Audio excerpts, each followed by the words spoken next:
Itinuloy na po natin ang zero balance billing. Libre po. Ibig sabihin, ang serbisyo sa basic accommodation sa ating mga DOH na ospital, wala nang babayaran ang pasyente. Ang dami pong challenge, hindi po namin alam kung saan namin kukunin, ganon, nag-iisip kung paano namin mababayaran. Siyempre po, masayang masaya, super saya po dahil na zero billing po kami. Opo, malaking ano po talaga, malaking tulong po. Mabilis lang din po. Bayad na ang bill ninyo. Uulitin ko, wala nang kailangan bayaran ng pasyente basta sa DOH Hospital dahil bayad na po ang bill ninyo. Naiyak ako kasi sobrang saya. Maraming salamat po, Mr. President Bongbong Marcos Jr. Hindi kami nagkamali ng taong ihinalal.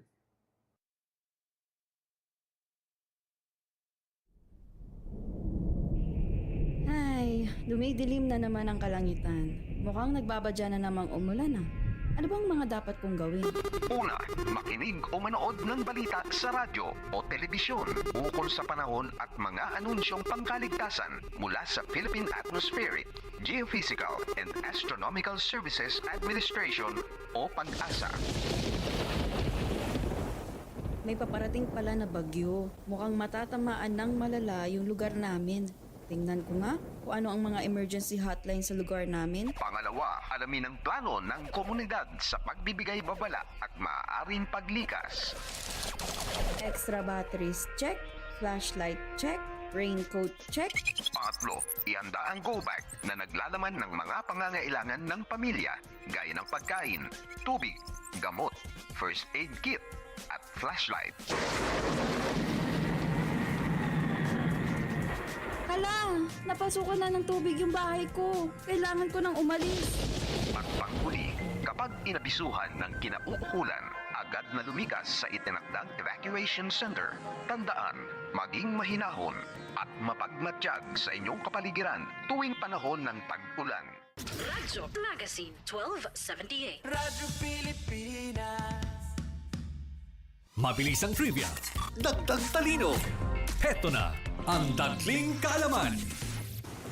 Mga kababayan, maging alerto sa rainfall advisories ng PAG-ASA. Yellow Rainfall Advisory. Kapag malakas ang ulan, mula 7.5 hanggang 15 mm sa loob ng isang oras. Mag-ingat dahil posible itong magdulot ng pagbaha sa mababang lugar. Orange Rainfall Advisory. Mas malakas na ulan, mula 15 hanggang 30 mm. Malaki ang posibilidad ng pagbaha, kaya maghanda at maging alerto. Red Rainfall Advisory. Emergency na ito. Higit 30 mm ng ulan sa loob ng 3 oras o higit pa. Kapag nakataas ang red advisory sa inyong lugar, huwag mag-aksaya ng oras. Agad na lumikas para sa kaligtasan ng inyong pamilya. Maging handa, makinig sa abiso at laging unahin ang kaligtasan. Kaunting kaalaman na malaking dagdag talino. Abangan muli ang susunod na Dagling Kaalaman. Naku, umuulan na naman. Pahirapan na naman sa pagpasada. Huwag kang mag-alala. Nakondisyon ko tong jeep natin. Bagong karga lang din ng gasolina kaya tuloy-tuloy na ako sa pagpasada. Maulan mahal ha, kaya dahan-dahan ka muna sa pagmamaneho at madulas ang daan. Oo, mahal. Kabisado ko na yung mga bilin mo. Dahan-dahan at didistansya sa mga kasabay na sasakyan. Hindi rin ako makikipagsapalaran sa baha. Tandaan mo mahal ha, buenas lang na malaki ang kita. Pero ang mahalaga ay yung ligtas ka. At ligtas ang mga pasahero.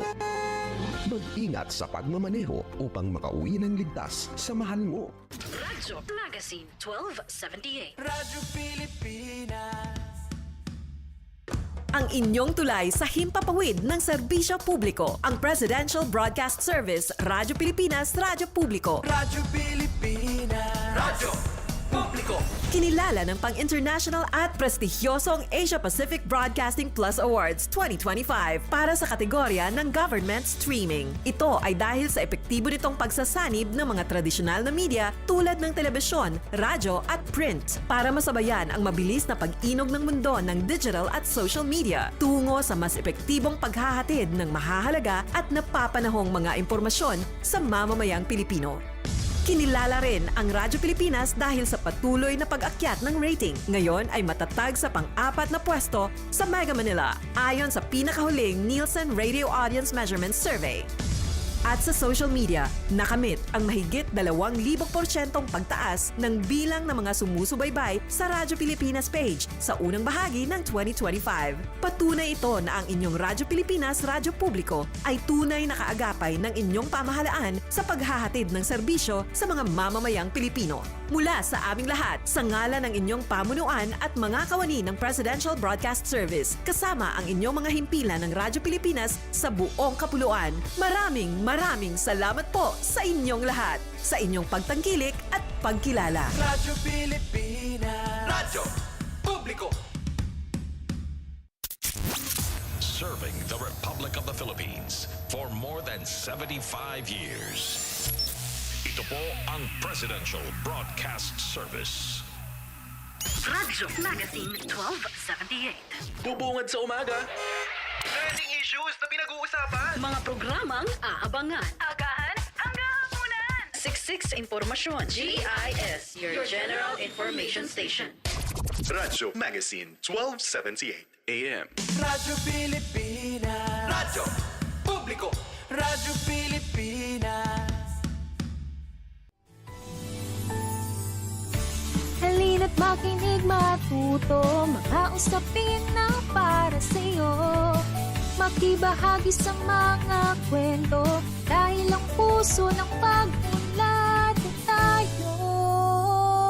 Pamilyang Pilipino ay ang puso, bansang progresibo, tayo'y makibahagi, tara usap tayo, dito lang yan sa Papit. Masayang pamilya! Pagbati mula sa Commission on Population and Development, masayang araw ng Martes sa lahat ng aming tagapakinig at tagapanood. Welcome sa ating 8th episode ngayong November 4, 2025.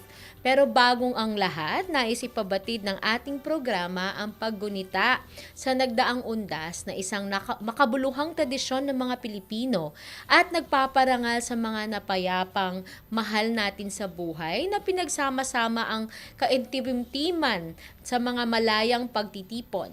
We hope everyone had a peaceful and solemn celebration. Ito si Mike Coray mula sa Commission on Population and Development o Komisyon sa Populasyon at Pagpapaunlad. Ako ang inyong mga kasama sa loob ng isang oras na pakikipagtalastasan sa mga issue at usapin na may kinalaman sa populasyon at pag-unlad.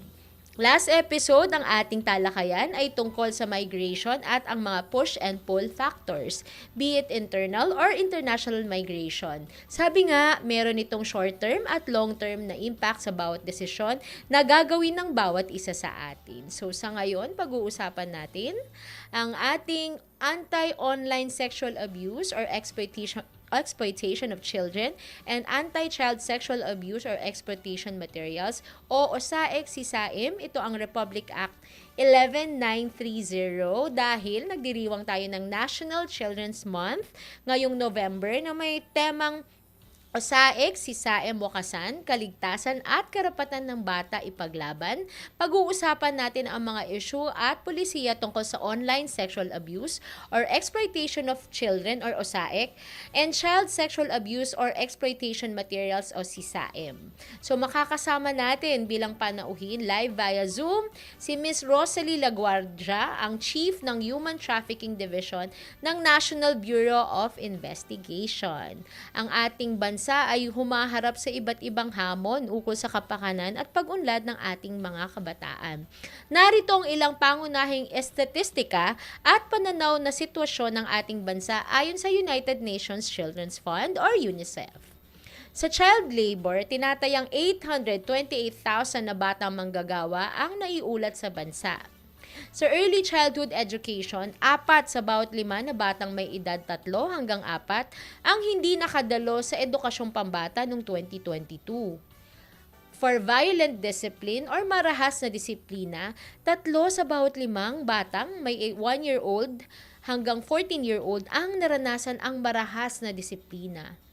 Sa stunted growth o pagkaantala sa paglaki, 3 sa 10 batang Pilipino ang wala pang 5 taong gulang ay nakaranas ng pagkaantala sa paglaki. So nakikita natin ang mga statistics na ito ay nagpapakita ng pangangailangan natin. Kaya nga meron tayong National Children's Month para sa patuloy na pagsusumikap upang tugunan ang iba't ibang issue na kinakaharap ng ating mga kabataan at ating mga bata sa Pilipinas, kabilang ang edukasyon, kalusugan at proteksyon.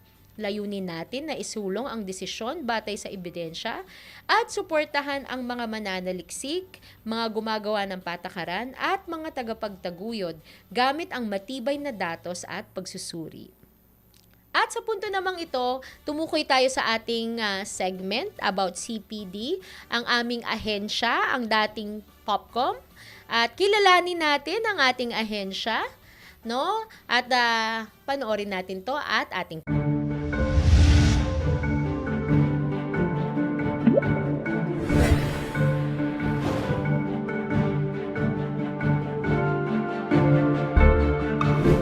Commission on Population o POPCOM ay ang pangunahing ahensya na nagsulong ng mga programa, polisiya at plano para matugunan ang mga isyu na may kinalaman sa populasyon at pagpapaunlad. Noong nakarang taon, opisyal nang nagpalit ng pangalan ang komisyon bilang Commission on Population and Development o CPD.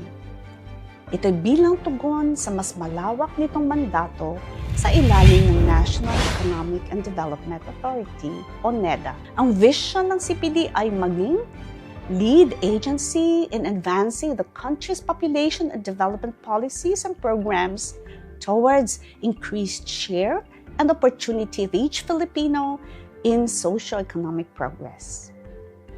Ang mission naman nito ay to strengthen institutional capacities to formulate, coordinate, and implement integrated population and development strategies, policies, and programs based on socioeconomic and demographic data, information, and knowledge. Bilang ahensya, pinapahalagahan nito ang excellence, integrity, adaptiveness, and inclusivity. Para maisagawa ang mga layuning ito, tinutulungan ng CPD ang iba't ibang institusyon na gumawa ng mga programa at plano na nakasentro sa pangangailangan ng bawat tao. Kung tao ang magiging puso ng pag-unlad, tiyak na makakamit natin ang isang planado, matatag at maginhawang pamilyang Pilipino.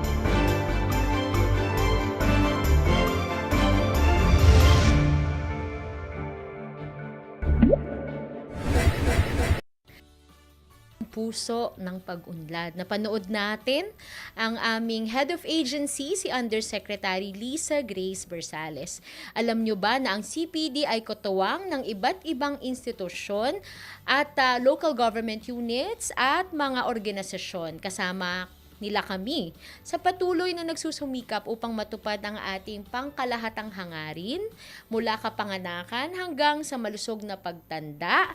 Ito ang inyong Komisyon sa Populasyon at Pagpapaunlad tungo sa planado matatag at maginhawang pamilyang Pilipino. So ngayon, tumako naman tayo sa ating Popbeat Question of the Day. Ito ay pasasalamat namin sa ating masugid ng taga-sagubaybay at dahil gusto rin namin kayo maging panalo.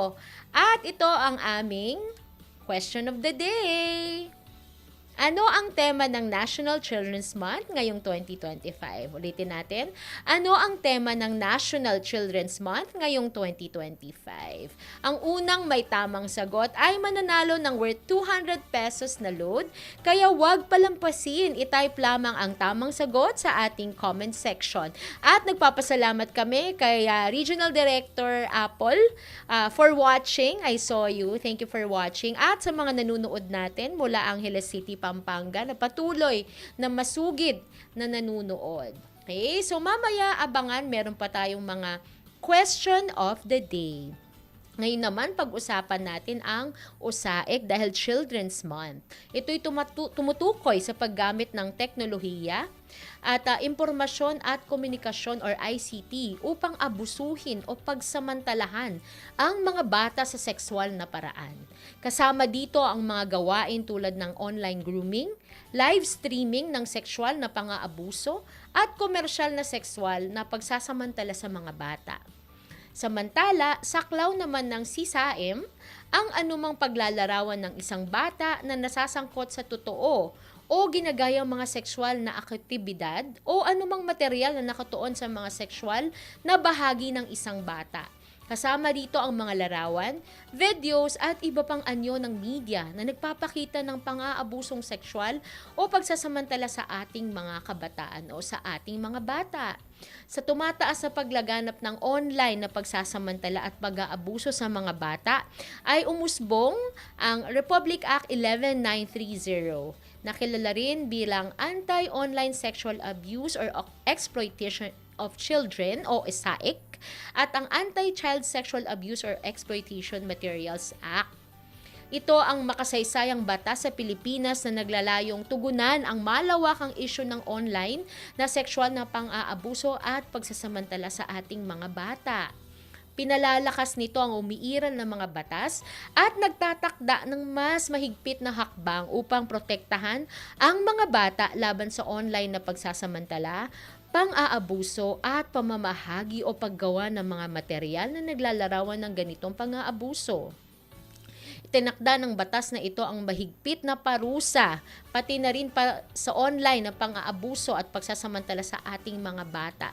Kailangan natin ang iba't ibang sektor para ito ay epektibong labanan, itong krimen na ito. So sa ngayon, ang batas na ito ay maraming key features. Malalaman din natin yan sa ating guest for today. Kasama dito ang proteksyon ng ating mga bata, ang pagpapatupad at pagsunod, ang pamamaraan para sa responsibilidad ng iba't ibang ahensya at focus sa digital na kaligtasan. So ito ay lumalaganap, no, kasabay ang pag-usbong ng teknolohiya o internet. Ngayon naman, sa ngayon ating panoorin ang ilan sa ating mga kababayan tungkol sa kanilang pananaw sa issue ng child's right and protection. Ito ang ating tanong. Paano mo masisiguro ang kaligtasan at seguridad ng iyong anak sa online sexual abuse at exploitation? Ito ang ating POV o pulso ng populasyon. Panoorin at pakinggan natin ito.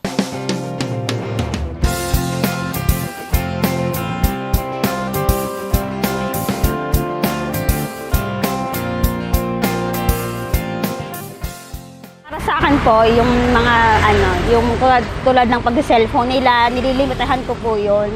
At saka, lagi ko sila pinapaalalahanan kung kailan, pagpasok po ng school, anong oras uuwi, at darating kasi sa panahon po natin ngayon, mahirap na. Unang-una po nilang lapitan, yung kawani ng gobyerno po, yung mga DSWD, na para matulungan po sila kung ano po ang mga problema nila na dapat nilang mapuntahan para maligtas man lang yung mga kabataan natin kasi sa dami ng mga nangyayari dito sa Pilipinas, kawawa naman yung mga batang naabuso po. May avoid sa mga sexual abuse at harassment. Iwasan yung paggamit ng social media since bata pa at saka huwag makipag-usap sa mga hindi kakilala. And then, wag basta-basta sasama although may i-offer sa kanilang pagkain. Actually, regarding sa proper guidance sa social media abuse sa mga paggamit ng mga social platform, hindi naman talaga may iwasan yun. Kasi syempre, in the modern era, kailangan talaga ng mga bata yun. So I think the best solution lang, dapat magkaroon ng proper guidance with the parents Also, also the parents sa school, kailangan talaga natin mamonitor yung mga bata para malaman nila kung ano yung tama at mali. Sa paggamit naman po ng mga gadgets sa mga kabataan po, pwede po natin sila bantayan or limitahan kung hanggang saan lang po sila pwedeng mag-search, mga Google. Kailangan din po natin ng guide para hindi po sila mapunta kung saan-saan. Siguro bilang isang magulang, ito ay pagtutulungan ng mga magulang at mga kamag-anak na siguraduhin na ang kanilang mga anak ay matuturuan ng responsableng paggamit ng social media. So hindi lahat ng nakikita online ay pwedeng pagkatiwalaan. So bilang isang magulang, siguro ituturo ko sa mga magiging anak ko na kung ano yung tama nilang puntahan, kung ano yung mga dapat i-click, at kung sakasakali na sila man ay magkamali, bibigyan ng proper guidance na bilang isang magulang na hindi tayo basta-basta magtitiwala sa mga bagay na nakikita natin online. So siguro kailangan i-value talaga yung openness din sa pamilya, na kung ang isang bata siguro ay mas nalululong sa social media, ibig sabihin nun nababawasan yung atensyon ng mga magulang at kapamilya para sa kanya. So siguro parehong responsableng paggamit ng social media at tamang paglalaan ng oras at panahon ng mga magulang para sa bata.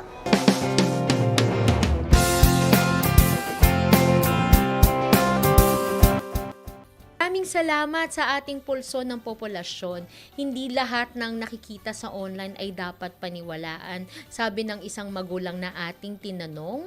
At proper guidance talaga ng mga magulang ang nararapat. Maraming salamat sa pulso ng populasyon. At congratulations, Rose Ann, dahil ikaw ang una nating winner, no, sa tema ng Children's Month. Maaari mo kaming i-message para sa iyong cellphone number para maipadala namin ito, no, ngayong buwan na ito. Please message us, and congratulations and thank you for watching, Rose Ann. Ngayon, makakasama na natin ang ating very special guest. Siya ang Chief ng Anti-Trafficking Division ng National Bureau of Investigation. Please welcome ang ating Chief Rosalie Laguardia. Masayang pamilya, magandang hapon, Chief Rosalie. Hello, magandang hapon po sa inyong lahat at sa inyong mga tagapakinig. Ayun, Chief Rosalie, no, marami pong salamat sa oras na binigay nyo sa amin. Pero bago natin simulan ang ating panayam, salamat ma'am ha, pero tatanungin muna natin ang Pop Beat Question of the Day number 2 at babalikan ka namin, ma'am. Anong batas o Republic Act na kilala rin bilang Anti-Online Sexual Abuse or Exploitation of Children o OSAIC at Anti-Child Sexual Abuse or Exploitation Materials o SISAIM ang Republic Act na ito? So, inyong sagutin at itong ating Republic Act at babalikan natin ang ating guest, no? So, pero sa ngayon, panoorin muna natin ang ating Pop Info.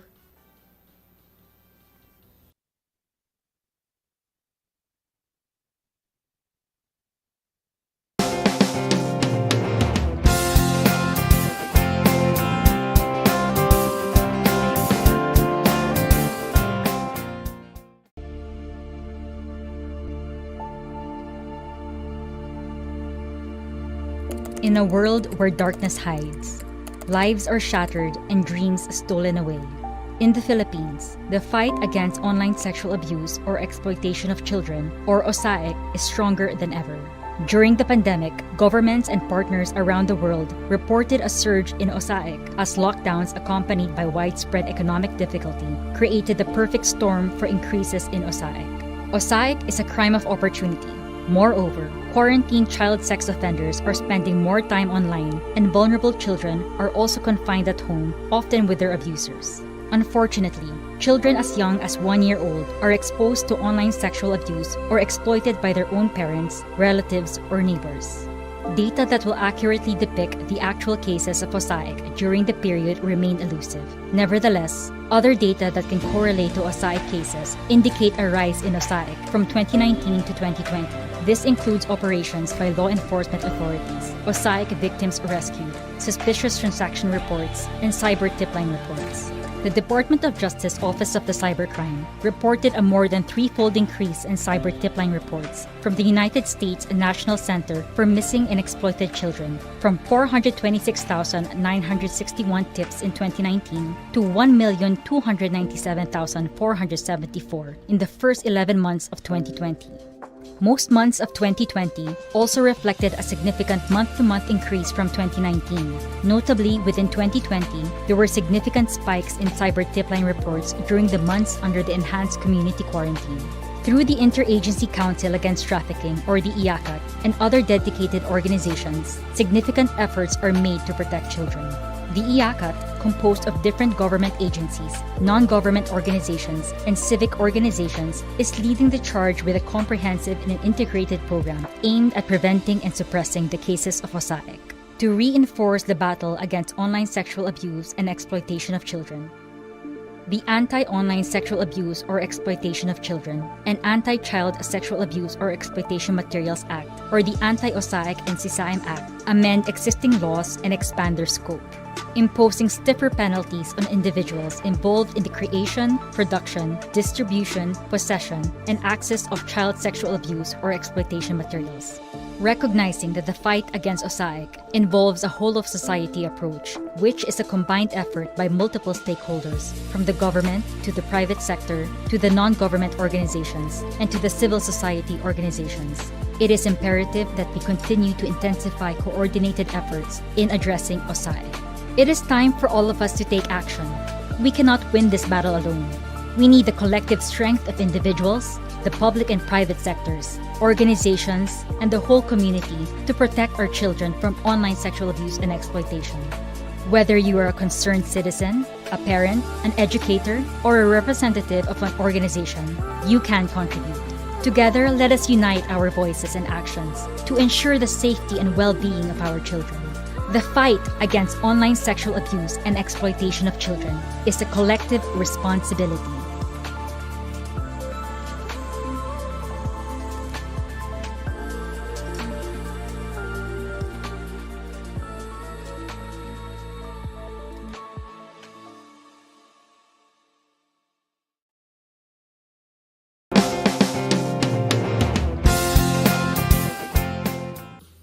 Together, we can create a safe space for our children. Maraming salamat sa ating Pop Info, no? Ang gumawa niyan ang Philippine Information Agency, kung nasaan lang studio natin sa ngayon. So we want to greet, no, from Batangas City, Popco, maraming salamat. San Juan Pop Dev Office, thank you for watching. And thank you also for watching Regional Director Joyce De La Paz, no, all the way from Bicol. At ang winner ng question of the day number 2, si Miss Karen Rada Pias. Congratulations for winning! Alright, so ngayon mabalik na tayo kay Chief Rosalie Laguardia ng National Bureau of Investigation. Ma'am, so napanood natin, no, yung situationer ng ating OSAIC CSAIM. Ano po ba yung kasalukuyang kalagayan ngayon ng OSAIC CSAIM sa Pilipinas? As of now, continuous pa rin ho yung ating campaign against elimination ng online sexual abuse and exploitation of children. And as of today po, from 2022 to 2025, we have received a total of 343 reported victims of OSAIC. Ang 84 po dito ay mga lalaki at ang 259 po dito ay mga babae. Ayun, so mga overwhelming po, no, yung ating numbers. Of course, dahil mga children ito, no? So alarming po na for 3 years, 343 victims. Doon lang mang sa mga nag-report, Chief? So 84 na lalaki at syempre mas marami pa ring mga babae, 259. Chief, ano ba yung mga pangunahing dahilan kung bakit patuloy na tumataas ang mga kaso ng online sexual exploitation sa mga bata? At pati na rin yung CSAIM. Ano-ano po kaya yung nakikita niyong dahilan dyan sa NBI? Unang-una pong dahilan dyan ay kahirapan, poverty. Alam naman po natin, marami po sa ating mga kababayan ang walang permanent source of income. At nakikita po nila itong engaging sa OSAEC na madaling source of income compare po doon sa ibang trabaho. At sa kanila po ito ay mas malaki ang kinikita po nila dito kesa po doon sa mga ordinaryong trabaho na available po sa atin. Okay, so At isa pa hong reason dyan, go ahead, ma'am. So kahirapan yung unang-unang nakita natin, no? Ano po Yes, po ma'am. ba yung mga dahilan na nakita natin dito? Ayon po sa inyong mga reports at pag-aaral po. Yes, ma'am. Another reason, yung demand. Malaki po ang demand ng online child sexual abuse and exploitation materials. Ito po yung tinatake advantage ng mga karamihan sa ating kababayan dahil nga po malaki ang demand, malaki ang market para sa mga sisahay materials. And also yung proficiency natin sa English language. As I have said po, meron po kasi sa OSAEC na supply and demand sides. Ang nasa supply side, usually ito po yung mga English-speaking countries. So mas gusto po nila yung mga nakakaintindi doon sa mga usapan nila. So tayo po kasi proficient po tayo when it comes to English language. So mas preferred nila tayong yun nga po, maging source nitong CSAM. Ayun. So talagang ang top 3, kahirapan, madaling source of income siya, may demand, at pati pala yung pagiging magaling natin sa English. Isa sa mga dahilan yung ating English proficiency as a country kasi naiintindihan no, ng mga demand no, sa ating English-speaking countries. So ano kaya yung mga karaniwang paraan o modus, ma'am, ng mga online offenders?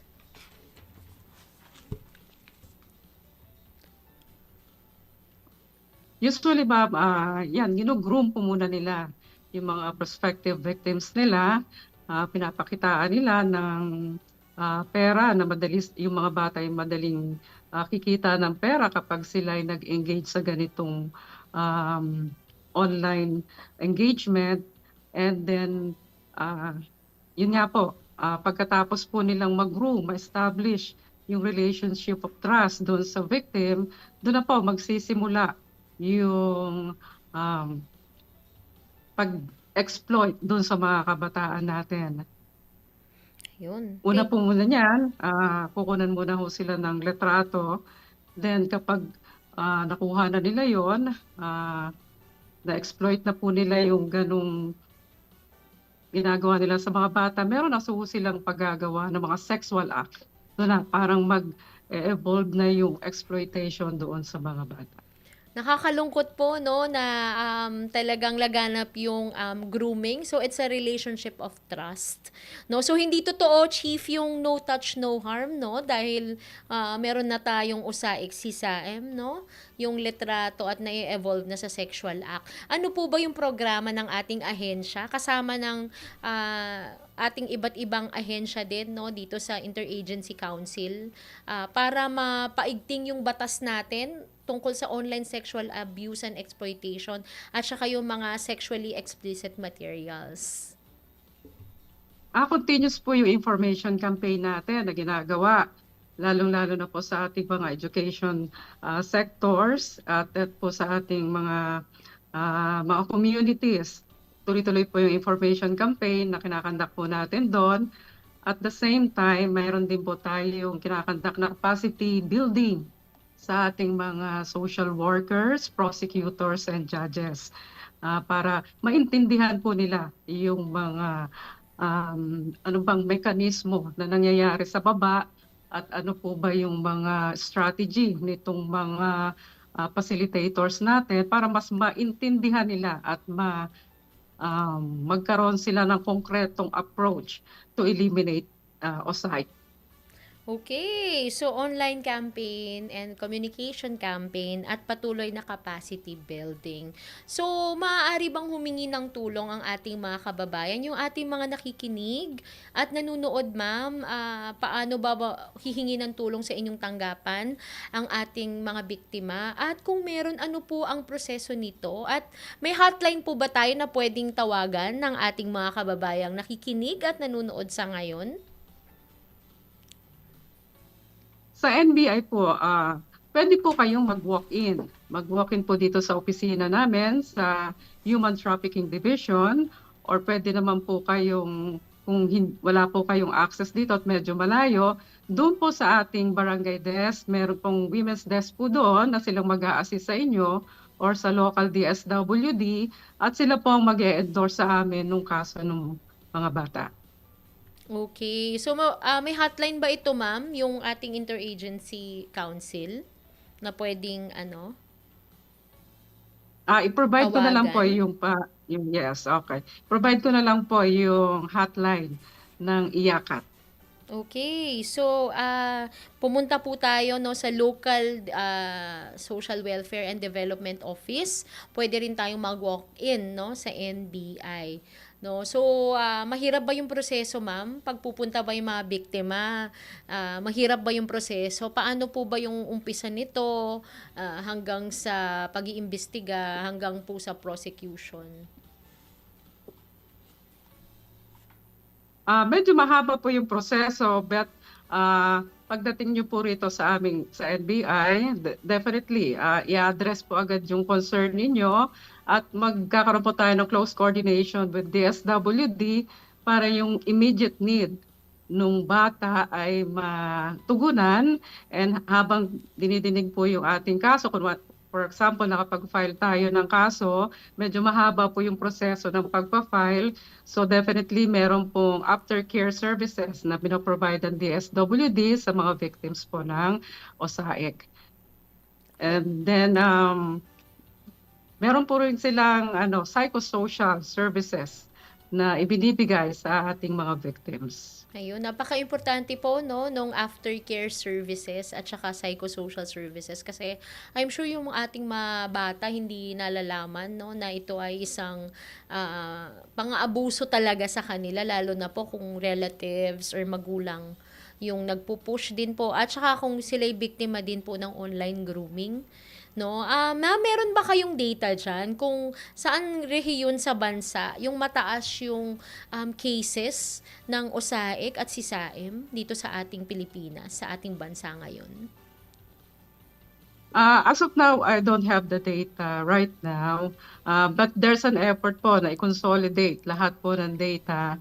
Meron pong program ang ating IACAT, ito po yung Protect Portal na kung saan i-consolidate lahat po ng OSAIC cases dito sa Pilipinas from PNP, DSWD, NBI, and other government agencies concerned dito po sa OSAIC.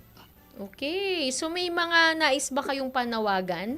Una muna, ma'am, yung call to action nyo para sa ating mga bata, kung sakaling may nakikinig at nanonood, or they chance upon this show online, ano po ba ang inyong mensahe sa kanila?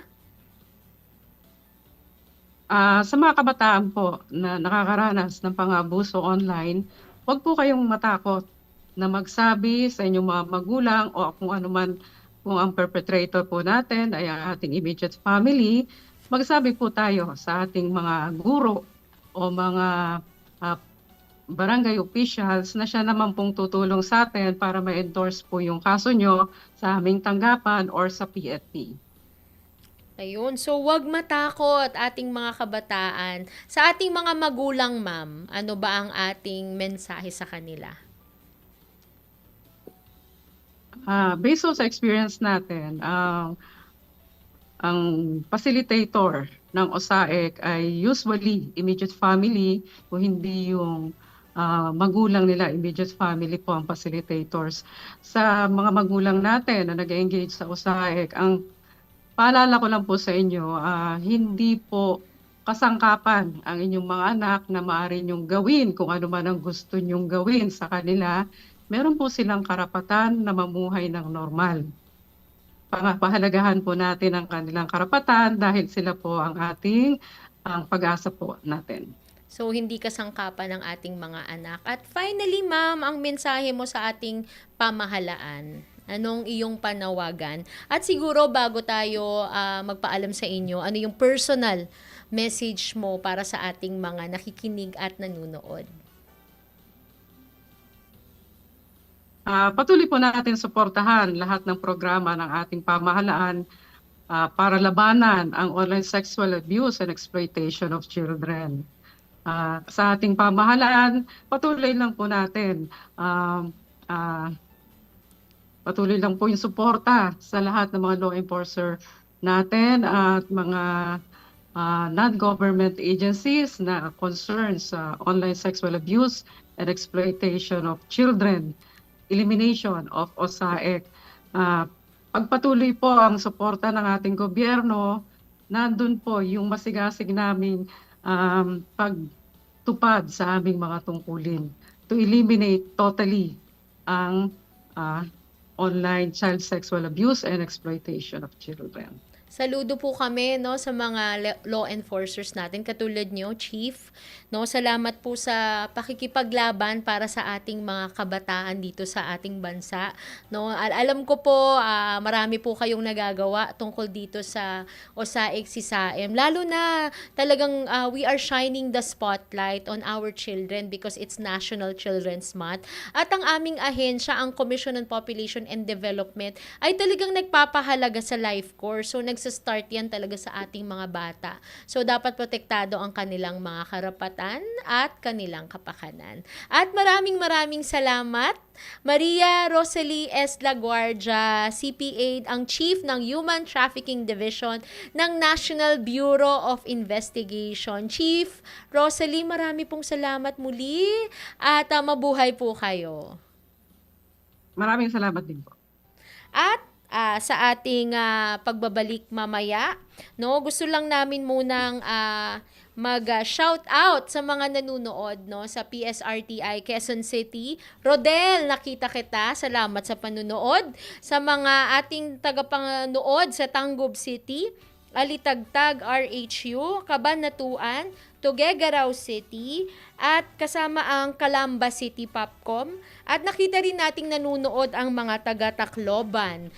Nationwide ang nanunood sa atin. So salamat po sa inyong panunood at sa ating pagbabalik, ating aalamin ang question of the day number 3 at maririnig natin ang ating plug for today dahil since we are talking about the rights of children at ang kanilang ang role ng kanilang magulang, paano nga ba ating mga magulang inyong poprotektahan ng inyong mga anak, lalo na sa usaping sexual.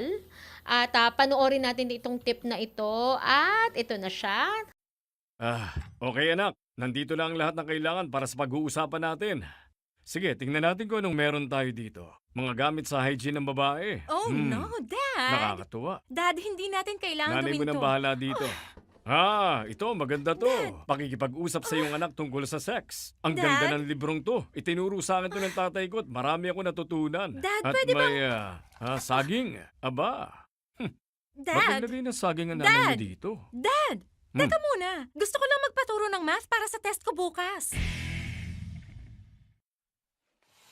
Ang pakikipag-usap sa magulang tungkol sa sex at pakikipagrelasyon ay talagang nakakailang at nakakahiya. Maaaring nag-aalala ka sa magiging reaksyon nila. Pero ang totoo, mga magulang mo ang pinakamabuting mapagtatanungan. Pinagdaanan na nila ito mismo at dahil mahal ka nila, gusto nilang maging ligtas ka at maging masaya. Marami kang pwedeng itanong sa iyong mga magulang. Tulad na lamang kung normal ba ang katawan mo o kung paano malalaman kung handa ka na sa sex at kung ano ba talaga ito. Kung paano gumamit ang birth control at kung anong dapat gawin kung sa tingin mo ay mayroon kang sexually transmitted infection. Maaari mo ring itanong kung ano ang sinabi sa kanila ng mga magulang nila tungkol sa sex. Bago mo sila kausapin, makakatulong kung ililista ang lahat ng gusto mong itanong at inaalala na gusto mong mabigyan linaw. Oras na handa ka na makipag-usap sa kanila tungkol sa sex, mabuting bigyan mo sila ng paunang babala para makapaghanda sila. At huli, tanggapin mo kung makakaramdam ka ng pagkailang dahil maaring hindi rin komportable ang iyong mga magulang at makakatulong ito na mas maging komportable kayo sa isa't isa. Hanggang sa ulitin, huwag kalimutang bisitahin ang amaze.org o ang YouTube channel ko para sa iba pang videos. Kita kits!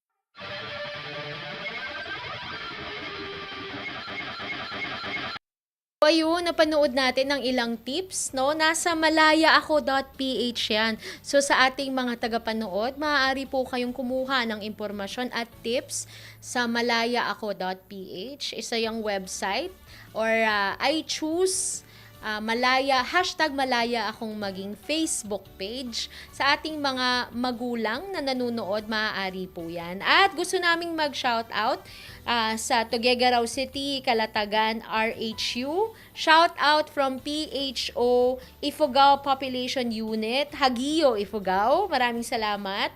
Marami din pong salamat sa Angeles City for watching. At Bicolandia. And hello from Cabuyao City Population Office, Cabuyao. Marami pong salamat for watching us. No? So sa ngayon, panoorin din natin muli ang tungkol naman sa isa pa sa ating makahalagang pinopromote dito sa CPD, ang tungkol naman sa family planning, dahil yung kanina napanood natin yung Adolescent Health and Development Strategy ng Commission on Population and Development, kung saan we still believe that parents should be the primary sexuality educator of their children. No, nararapat talaga na sila ang unang makikipag-usap. Kaya napaka-importante ng teachable moments. Napanood naman natin sa ating commercial kanina na galing sa malayaako.ph. So sa mga nanonood na magulang, maaari po ninyong i-check out ang website na yan at marami po kayong makukuhang tips. At kung gusto nyong i-play yung mga videos para sa inyong mga kabataan, maaari po ninyong gawin yan at explain nyo po yung mga makikita nating materials doon para mas mag-guide sila. At meron tayong, again, Facebook page, I Choose Malaya Akong Maging. So sa ngayon, atin munang panoorin ang ating plug tungkol sa family planning.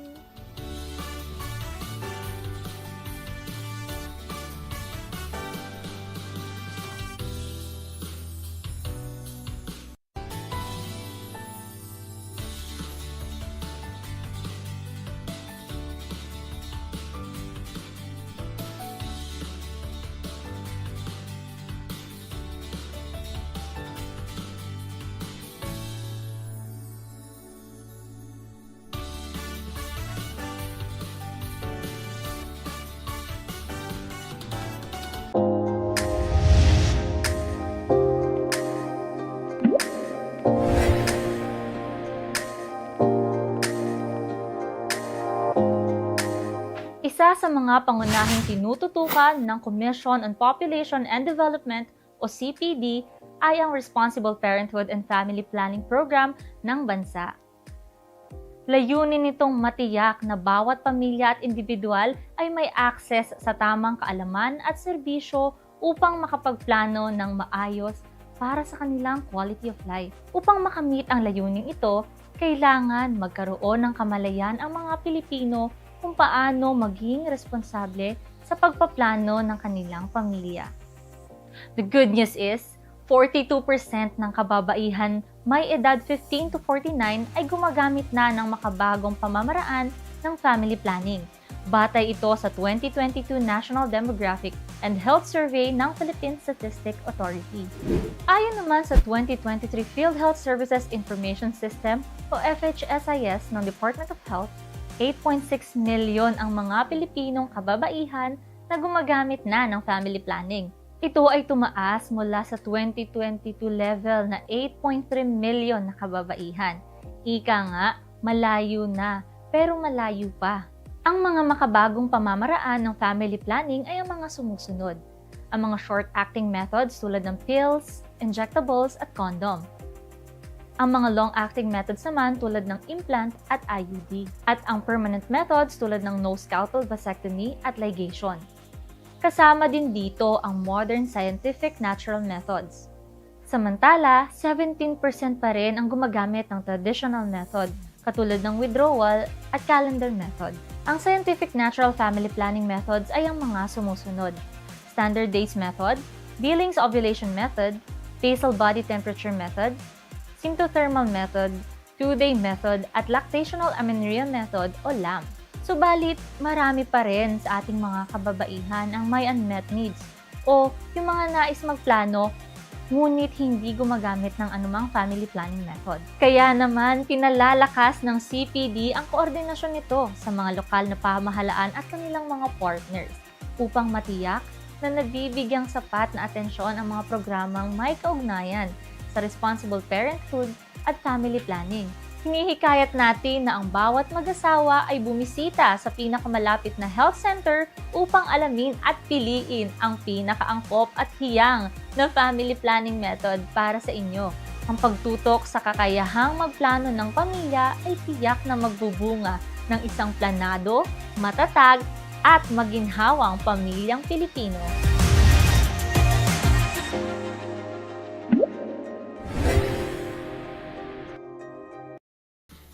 Planado, matatag at maginhawang pamilyang Pilipino. So yan ang Responsible Parenthood and Family Planning Strategy ng Commission on Population and Development. Since pinag-uusapan naman din natin ang kapakanan ng ating mga bata dahil National Children's Month. So talagang it's about time that Filipinos practice responsible parenthood and family planning. So nagpapasalamat kami sa mga nanonood.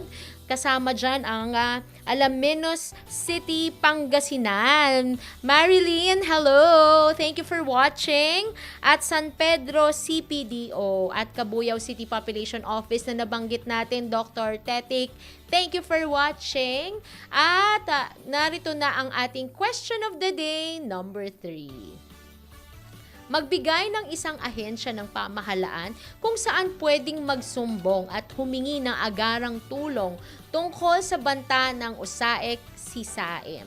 No? Again, magbigay ng isang ahensya ng pamahalaan kung saan pwedeng magsumbong at humingi ng agarang tulong tungkol sa banta ng USAIC at SISAIM. So kanina sa ating pop info, nakita natin yung iba't ibang ahensya na tumutulong dito para sa USAIC SISAIM. At nakita rin natin ng ating panauhin, si Chief Rosalie Laguardia, ang nag-educate sa atin tungkol sa paano ba talaga mapoprotektahan ang ating mga kabataan para sa USAIC at SISAIM. No? At napaka-importante talaga tignan din natin ang ginagawa ng ating mga kabataan dahil baka yung ilan sa kanila nagkakaroon na ng online grooming. So, hindi na totoo ngayon ang no touch, no harm. But of course, the CPD is still pushing for go, run, and tell a responsible adult around you if you feel that your safety and protection is being threatened, lalo na po sexually. No? Ang mga batas ng USAIC at SISAIM ay kumakatawan talaga sa isang mahalagang hakbang pagsulong sa pagsisikap ng Pilipinas na protektahan ang mga bata, lalo na sa National Children's Month mula sa online at sexual na pagsasamantala at pang-aabuso. So sa pamamagitan ng pagtatakda ng malinaw na mga definisyon, parusa at mekanismo na ating pinapatupad at layunin ng batas na ito na lumikha ng mas isang ligtas na digital na kapaligiran para sa ating mga bata. At panagutin, napaka-importante, ang mga lumalabag dito sa ating mga aksyon na ito. Ang kahalagahan ng pagbibigay kakayahan, nabanggit ito ng ating chief, from the USAIC SISAIM, yung mga training, capacity building at campaigns regarding USAIC at SISAIM. Kasama na ang ating mga barangay, munisipyo, syudad, probinsya para sa proteksyon ng mga bata at sistema ng pagtukoy at pagpapasa ng mga kasong ito ay may direktong ugnayan sa miyembro ng komunidad hanggang sa pinaka mataas at mababang antas. Dapat magbigay ng pagsasanay sa ating mga komunidad. Kaya saludo kami sa USAIC at SISAIM yung patuloy ninyong campaigns para dito at palakasin ang Violence Against Women and Children Desk Offices, no, dahil mas kilala na mga kasapi ng ating komunidad ang kanilang mga kababayan, lalo na dito sa mga nanunood sa atin sa ngayon. At sa mga nag-like at nag-share ng ating Facebook page at nanunood sa Radyo Pilipinas. Maraming salamat. At I think we have a winner for question number 3 na unang nagsagot, no, si Mercy De Torres. Mercy De Torres, congratulations. Please message us. We will send your 200 pesos load within the month. So please wait for it, no, within the end of the month. And at the same time, maraming salamat dito kay Casey Clara na sumagot, si Anjo Estalilia at Kiriko Anorma, no, sa panunood dito. At I think meron din tayong ditong avid watcher mula Angeles City, Pampanga na una kung laging nakikitang nag-tune in si Sean Kyle Flores. Maraming salamat sa panunood. Karen Rada Pias, thank you for watching at magandang hapon po sa lahat, no, na nanunood. Kat Reyes, dapat may tamang guide ang mga nakakatanda. Salamat sa panunood. At blessed November also, Romel Livid. Thank you for watching. At the same time, thank you din kay JC Dakis na nagsasabing true. Sama-sama tayong lahat. Let us beat Osaek. And at the same time, no, thank you din kay Raul Abing Sr., kay Myla Sobrado, kay Jeff Olangco, ang dami nating nanonood, Lori TV, no, pati dun sa Rice na office, no, Anjo, maraming salamat for watching. Ma'am Carol, thank you for watching. At marami pong salamat dito sa ating mga nag-tune in. And from Carmona City Population Office, hello, Ma'am Flora Beth. Thank you so much for watching Pop Beat. So again, congratulations for ating winner, number 3, Mercy De Torres. No? So I will see you, yung ating mga population officer sa ating Rafael M. Salas Kaunlarang Pantao awarding ceremony. And sa ating pagtatapos, stop the abuse, violence, and exploitation. End it now. Ang laban na ito ay hindi lamang laban ng iilan, ngunit laban nating lahat para magkaroon ng planado, matatag at maginhawang pamilyang Pilipino. So makibahagi tayo sa ating usapan. I-share ang inyong thoughts gamit ang #SpopBeat, #tao ang puso ng pag-unlad, #CPD at 56, at nakikita nyo sa inyong screen sa mga nanonood, ayan ang ating Facebook page, at sa ating mga tagapakinig, maaari po ninyong i-like ang Commission on Population and Development, i-follow ang aming Facebook page at CPD Phils para sa mga update at impormasyon tungkol sa population and development. At shout out Palamis Barangay Health Station ng Alaminos. Maraming salamat din kay Ronald Tumbaga for watching, at Kiriko, maraming salamat for watching. So sa ngalan ng aming Executive Director, Undersecretary Lisa Grace Bersales, at Deputy Executive Director Boyet Tacardon, ako si Mikey Ray mula sa Commission on Population and Development. Masayang pamilya, pakinggan ang tibok ng populasyon ngayon sa Popbeat, dahil ang tao, tayo ang puso ng pag-unlad. Halina't makinig, matuto, mga usapin na para sa'yo. Makibahagi sa mga kwento, dahil ang puso ng pag-unlad tayo. Pamilyang Pilipino ay ang puso, bansang progresibo, tayo'y makibahagi, tara usap tayo, dito lang yan sa